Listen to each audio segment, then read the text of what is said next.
ক্ষুদ্র নৃগোষ্ঠী জাতিসত্তার বর্ষবরণ উৎসব ঘিরে সাজ রব উঠেছে পাহাড়ে পাহাড়ে। বৈশাখী উৎসব ঘিরে বান্দরবানের সাংগ্রাই শোভাযাত্রার আয়োজন করা হয়েছে।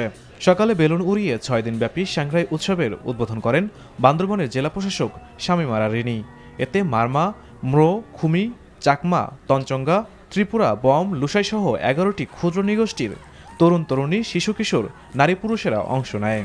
খুবই আনন্দ হচ্ছে যে আমরা পুরো 1 বছর অপেক্ষা করার মাধ্যমে আবার আজকে এই দিনটি আমরা উদযাপিত করতেছি। সবাই মিলে ঐক্যতানের সাথে আমরা সুন্দরভাবে বসবাস করি।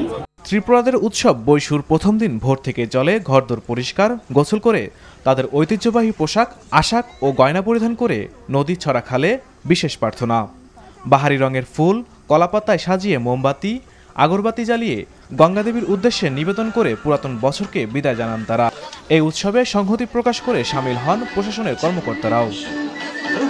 প্রাণের একটা মিলন মেলা এখানে, যেহেতু আমরা যারা সমতলে বসবাস করেছি, আসলে এরকম উৎসব আমাদের কাছে খুব একটা কাঙ্ক্ষিত। খাগড়াছড়িতে সাংগ্রাই ঘিরে মারমা ঐক্য পরিষদের উদ্যোগে শহরে বর্ণাঢ্য শোভাযাত্রা হয়।